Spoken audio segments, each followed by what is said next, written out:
Varicose veins కి సరైన చికిత్స కోసం సంప్రదించండి ఎవిస్ హాస్పిటల్. నమస్కారం, వెల్కమ్ టు సుమన్ టీవీ. నేను గీతాంజలి. భీష్మ ఏకాదశి వచ్చేస్తోంది. ఆ రోజు చాలా విశేషం అని చెబుతారండి. ప్రత్యేకించి ఆ రోజున అందరూ విధిగా ఆచరించవలసినటువంటి నియమాలు ఏమిటి, ఆ రోజున ఏమైనా ప్రత్యేకించి పూజా విధానం ఉంటుందా, అలాగే దానాలు చేయటం చాలా ముఖ్యమంటారు. ప్రత్యేకించి చెప్పాలంటే భీష్ముల వారికి తర్పణాలు వదలాలని కూడా చెప్తారండి. ఇది అందరం చేయొచ్చా, వీటికంటూ ఏమన్నా నియమాలు ఉన్నాయా తెలుసుకుందాం. వీటి గురించి వివరించేందుకు ప్రస్తుతం మనతో పాటు ఉన్నారు ప్రముఖ జ్యోతిష్యులు బ్రహ్మశ్రీ నందిభట్ల శ్రీహరి శర్మ గురువు గారు. వారితో మాట్లాడదాం. గురుగారు నమస్కారం అండి. వాగర్థావివ సంపృక్తౌ వాగర్థ ప్రతిపత్తయే జగతః పితరౌ వందే పార్వతీ పరమేశ్వరౌ. సదాశివసమారంభాం శంకరాచార్య మధ్యమాం అస్మదాచార్య పర్యంతం వందే గురు పరంపరాం. ఆదిత్యాయ చ సోమాయ మంగళాయ బుధాయ చ గురు శుక్ర శనిభ్యశ్చ రాహవే కేతవే నమః. శృంగేరి జగద్గురు పీఠాధిపతులకి, కంచి పీఠాధిపతులకి నమస్కారములు తెలియచేసుకుంటూ కార్యక్రమాన్ని ప్రారంభిద్దాం. గురుగారు, భీష్మ ఏకాదశి మామూలుగానే ఏకాదశులన్నీ కూడా చాలా పుణ్యప్రదమైనవి, విశేషవంతమైనవి. అందులోనూ భీష్మ ఏకాదశి ఇంకా విశేషం అని చెబుతూ ఉంటారు. ముందుగా విశిష్టత తెలియచేయండి. అలాగే ఆ రోజున ఖచ్చితంగా అందరూ నియమంగా ఎలా ఉండాలి, ఎటువంటి పూజా విధానాన్ని పాటించాలి? విశిష్టత భీష్మ ఏకాదశికి చాలా గొప్ప మహత్యము కలిగినటువంటి రోజమ్మ. మనకు నెలకి 2 ఏకాదశులు, సంవత్సరానికి 24 ఏకాదశి.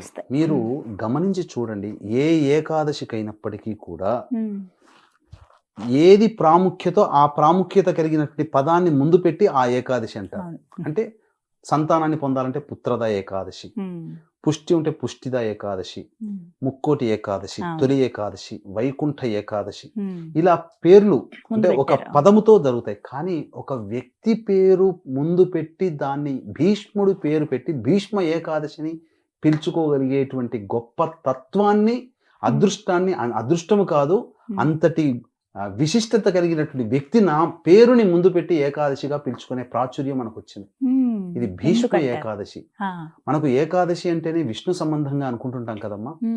చాలా మందికి తెలియని ఒక విషయం, చాలా మందికి తెలిసిన విషయం, తెలియని విషయం ఏంటంటే, ఈ రోజున మనం అందరం కూడా అన్ని దేవాలయాల్లో కానీ మనకే కష్టం వచ్చినా తులసి చెట్టు దగ్గర కూర్చొని పిల్ల పాప జల్ల అందరూ, తల్లులు ముత్తాతలు అందరూ కూడా, తాతలు కూడా చేసినటువంటిది విష్ణు సహస్రనామ పారాయణం. ఆ విష్ణు సహస్రనామ పారాయణం పుట్టిందే భీష్ముడి దగ్గర నుంచి.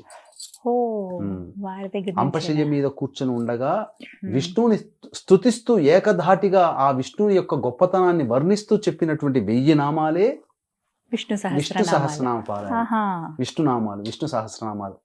కాబట్టి అంతటి గొప్పవాడు. ఆ విశిష్టత, ఆ యొక్క ఏకాదశి యొక్క విశిష్టత ఏంటంటే, సాధారణంగా ఏకాదశి రోజున నియమాన్ని పాటించే వాళ్ళు ఉన్నారు. ఎందుకంటే ఏకాదశి రోజున పాటించడం వల్ల, ఉపవాస నియమాన్ని పాటించడం వల్ల శరీరంలో ఉన్నటువంటి అంతర్గత అవయవాలన్నీ కూడాను శుద్ధి అవుతాయి. దైవనామస్మరణ, ఇవన్నీ సైంటిఫికల్ గా ప్రూవ్. కాబట్టి ఇది ఎవరైనా కానీ ఆచరించవచ్చు. కాకపోతే దాని యొక్క విధానం ఒకటి ఉందమ్మా. ముందు రోజు అయినటువంటి దశమి రోజున సూర్యాస్తమయం అయిన తర్వాత ఇక ఎటువంటి పదార్థాన్ని కూడాను భుజించకూడదు. పాలు తీసుకోవచ్చు, నిరాహారముగా ఉండకూడదు. పాలు పండ్లు తిని నేల మీద నిద్రించి ఆ రోజున దాంపత్యం పనికిరాదు.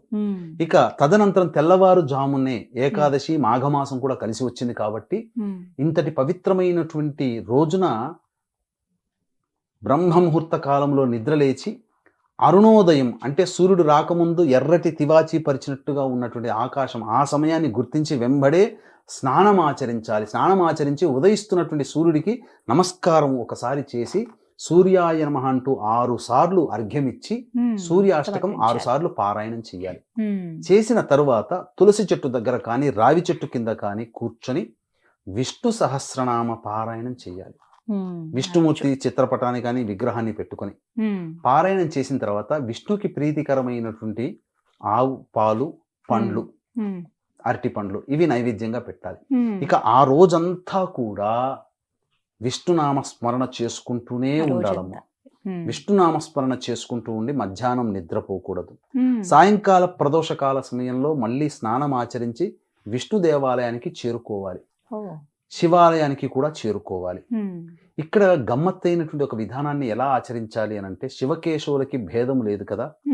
కాబట్టి ఆ రోజున శివాలయము దగ్గర, శివలింగం దగ్గర ఈ తులసి మాల, అలాగే విష్ణు భగవానుడి దగ్గర మారేడు దళాల మాల, ఇవి రెండు పెట్టి శివాలయం నుంచి తీసుకుని వెళ్ళినటువంటి తులసి మాల విష్ణు ఆలయంలో ప్రదోష కాలంలో ఇవ్వాలి. విష్ణు దగ్గర ఉన్నటువంటి మారేడు దళాల హారాన్ని ఈశ్వరునికి సమర్పించాలి. ఈ విధంగా చేస్తే కష్టాలు తొలగుతాయి, ఆర్థిక సమస్యలు తొలగుతాయి, ముఖ్యంగా అన్యోన్య దాంపత్యం కలుగుతుంది. ఈ విధంగా చేసి అర్చన చేసి ఆ విధంగా ఇక్కడిది అక్కడ, అక్కడిది ఇక్కడ మాల ఇవ్వాలి. ఇలా చేసి ఆ రోజంతా కూడాను జాగరణ చేసి ఆ రోజు మద్యపానము, ధూమపానము, మాంసాహారము, దాంపత్యము, అసత్యం ఆడకుండా ఉండడం సాధ్యమైనంత వరకు, అలాగే పెద్దలని, ఆడవాళ్ళని, పిల్లల్ని హింసించకూడదు. ఈ నియమాలు ఆ ఏకాదశి నాడు పాటించి ఆ రోజంతా వీలుంటే జాగారం చేసి లేదా నిద్రపోయినా కానీ మళ్ళీ బ్రహ్మ ముహూర్త కాలంలో లేచి మళ్ళీ అరుణోదయ కాలంలో స్నానమాచరించి మళ్ళీ తులసి చెట్టు దగ్గర కానీ, రావి చెట్టు కింద కానీ విష్ణు ప్రతిమకు ఉన్నటువంటి వాటికి పూర్వ పూజ చేసినటువంటి పూలన్నీ పక్కకు పెట్టి మళ్ళీ కొత్తగా పూలు పెట్టి అప్పుడు మళ్ళీ విష్ణు సహస్రనామ పారాయణం చేసి ఇంట్లో వండినటువంటి పదార్థాన్ని విష్ణు భగవానికి నైవేద్యంగా పెట్టి ఆ వండిన పదార్థంలో కొంత అనాథలకి, అభ్యాథలకి అని ఇవ్వవచ్చు, లేదా ఆశ్రమాల్లోకి వెళ్ళి ఆ విధంగానైనా కానీ చేయవచ్చు. చేసి తదనంతరం ఇంటికి వచ్చి కుటుంబ సభ్యులందరూ కూడా భుజించాలి. ఇది భీష్మ ఏకాదశి రోజున చేయాల్సినటువంటిది. ఇక తదనంతరం ఆ భీష్మ పితామహుడికి మనమందరము రుణపడి ఉన్నాం కాబట్టి తర్పణాలు చేయాలమ్మా. అంటే ఎలా అండి ఈ పద్ధతి? ఎలా ఇప్పుడు మనకి ఎందుకు తర్పణాలు చేయాలనేటువంటిది కూడా మనకు సందేహం వస్తుంది చాలా మందికి. అంటే వారికి చేయాల్సినంత అవసరం ఏమొచ్చింది అనంటే, మనము ఏ వ్యక్తినైనా కానీ ధర్మరాజును అంటే ధర్మరాజు అన్నాం, కృష్ణుడు అంటే కృష్ణ భగవానుడు అన్నాం, దైవం అన్నాం, అర్జునుని అర్జునుడు అన్నాం, కానీ వ్యాస భగవాన్ని వ్యాస మహర్షి అన్నాం. కానీ మన కుటుంబ సభ్యుడిగా, మన తాతగా భీష్మ పితామహుడు అని అన్నామా? వీరినొక్కరినే భీష్మ పితామహుడు అని అన్నాం. ధర్మరాజుని అన్నగా మనం కూడా అన్నగా భావించామా? పేరుతోనే పిలుస్తాం. కానీ భీష్ముని మాత్రం పితామహుడు అంటే ఎవరు? ఇప్పుడు నేనున్నాను, నాకు తండ్రి పితృ, ఆ తండ్రికి తండ్రి అంటే నాకు తాత పితామహుడు. అంటే మనకందరికీ కూడా తాత, మనమందరం కూడా ఆయన సంతానం. కాబట్టి ఆయనకు పెళ్లి కాలేదు కదా, కాబట్టి ఆయన చనిపోయిన తరువాత ఇక ఆ రోజు నుంచి కూడా కృష్ణ భగవానుల వారు ఆదేశించారు ఏమని, అందరూ కూడా భీష్ముడు చనిపోయినటువంటి రోజున ఈ సంబంధించినటువంటి తర్పణాది కార్యక్రమాలు ఆయన కోసం వదలాలి అని చెప్పి శాసించాడు. కాబట్టి ఆ రోజు నుంచి ఈ రోజు వరకు కూడా ఎంతో మంది ఆదిశంకరాచార్యులు అయితేనేమి, మధ్వాచార్యులు అయితేనేమి, రామానుజాచార్యులు అయితేనేమి, వీళ్ళందరూ గురువులే కదా, వాళ్ళందరి పరంపరలోగా మనం ఉన్నాం. ఇప్పుడు ఆ గురువులే ఆచరించారు, మనం ఎందుకు ఆచరించకూడదు? మనం కూడా ఈ రోజున భీష్ముడి కోసం తర్పణాది కార్యక్రమాలు చేయాలి. ఎందుకంటారా? మనము ధరించడానికి, మనం రోజు విష్ణు యొక్క అనుగ్రహం పొందడానికి, ఇటు ఈశ్వరుని అనుగ్రహం పొందడానికి కూడా కొన్ని మార్గాలు భీష్ముడు చెప్పాడు, విష్ణువు యొక్క అనుగ్రహం పొందడానికి కూడా మార్గాలు చెప్పాడు. అన్నిటికంటే విష్ణు సహస్రనామ పారాయణం ఈ లోకానికి వచ్చింది. అంతేకాకుండా గొప్ప ధర్మశాస్త్రాలు ఈ రోజున, ఆ రోజునటువంటి ఎవరికి ఏ ధర్మ సందేహం వచ్చినా భీష్ముడిని అడగమన్నారు. సాక్షాత్తు కృష్ణుని అడిగితే కూడా నేను కాదు భీష్ముడిని అడగవయ్యా అని చెప్పారు. అంటే సాక్షాత్తు ధర్మానికి నిలువెత్తు స్వరూపము, శౌర్యానికి ప్రతాపానికి నిలువెత్తు స్వరూపము, మంచి గుణశీలవంతుడు భీష్మ పితామహుడు. కాబట్టి ఆయన్ని పితామహుడు, తాత అని పిలుచుకుంటూ ఉంటాం. కాబట్టి ఆయన బాధ్యత, ఆయన వారసులుగా మనం తర్పణాలు వదలాలమ్మా. ఎలా చేయాలండి మనం?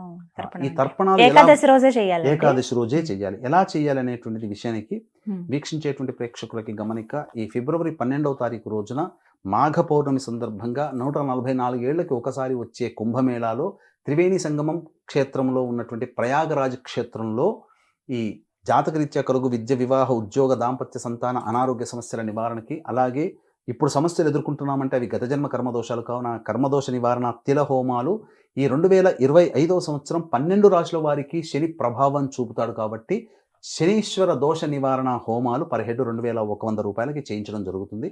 అలాగే 13వ తారీఖు రోజున మఖా నక్షత్రం, పితృదేవతా నక్షత్రం, మనకు పుష్కరాలు ఎలాగో కుంభమేళా కూడా అలాగే. కాబట్టి భార్యాభర్తల వైపు మరణించినటువంటి ఆత్మతృప్తి కోసం, మరణించినటువంటి వారి ఆత్మతృప్తి కోసం పిండ ప్రధాన కార్యక్రమాలు, తర్పణాది కార్యక్రమాలు చేయించడం జరుగుతుంది. వీటి వివరాలు కార్యక్రమ తదనంతరం కాంటాక్ట్ చేసి తెలుసుకోవచ్చు.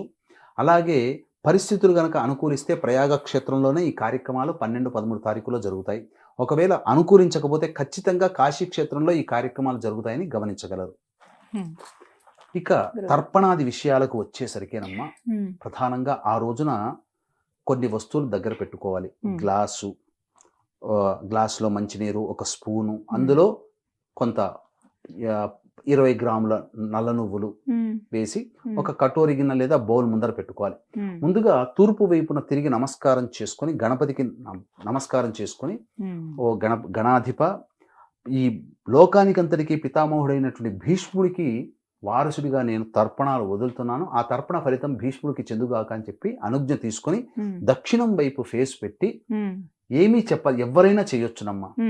మా బ్రాహ్మణులు అయితే మంత్రపూర్వకంగా చేస్తారేమో. ఇప్పుడు మనం బ్రాహ్మణుల కోసంతో పాటుగా మిగతా అన్ని వర్ణాల వాళ్ళు కూడా చెయ్యాలనే సంకల్పం కాబట్టి అప్పుడు మనసులో ఇప్పుడు చెప్పుకునేటువంటిది కొంత మనసులో చెప్పుకోవాలి.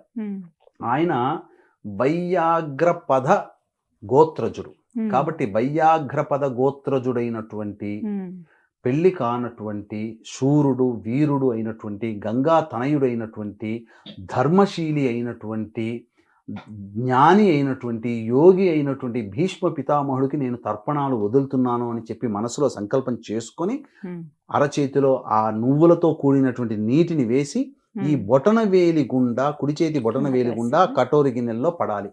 పడుతూ ఉన్నప్పుడు భీష్మ పితామహం తర్పయామి తర్పయామి తర్పయామి, వైయాఘ్రపద గోత్రజ భీష్మ పితామహం తర్పయామి తర్పయామి తర్పయామి అని 3 సార్లు ఆ విధంగా వదలవచ్చు. 11 సార్లు అయినా వదలవచ్చు. ఈ విధంగా చేసినట్లయితే ఖచ్చితంగా భీష్మ పితామహుడి యొక్క అనుగ్రహం కలుగుతాం. అది తప్పదమ్మా. అలాగే ఈ రోజున దానాలు కూడా చేయాలన్నారు కదా గురుగారు, ఏమిటండి ముఖ్యమైన? ముఖ్యంగా మనం ఇంతకుముందు చెప్పుకున్నట్టుగా దానం అంటే విష్ణు సహస్రనామం ఆయన నుంచే పుట్టింది కదా. కాబట్టి విష్ణు సహస్రనామానికి సంబంధించినటువంటి పుస్తకాలు విరివిగా అందరికీ దానం చేస్తే, ఒక 100 మందికి దానం చేశారనుకోండి, 5 మంది అయినా విష్ణు సహస్రనామ పారాయణం చేస్తారు కదా. కాబట్టి ఆ 5 మంది చేసిన పుణ్యమైనా దానం చేసిన వాళ్ళకి వస్తుంది. ఇక పైగా ఆ రోజున తిలలు దానం చేస్తే ఇంకా విశేషం, కర్మదోషం తొలగిపోతుంది. ఇక తరువాత చెప్పులు, వస్త్రములు, పండ్లు, అలాగే గొడుగు, ఇవన్నీ కూడా దానం చేయవచ్చునమ్మా ఏకాదశి రోజున. చాలా విశేషం.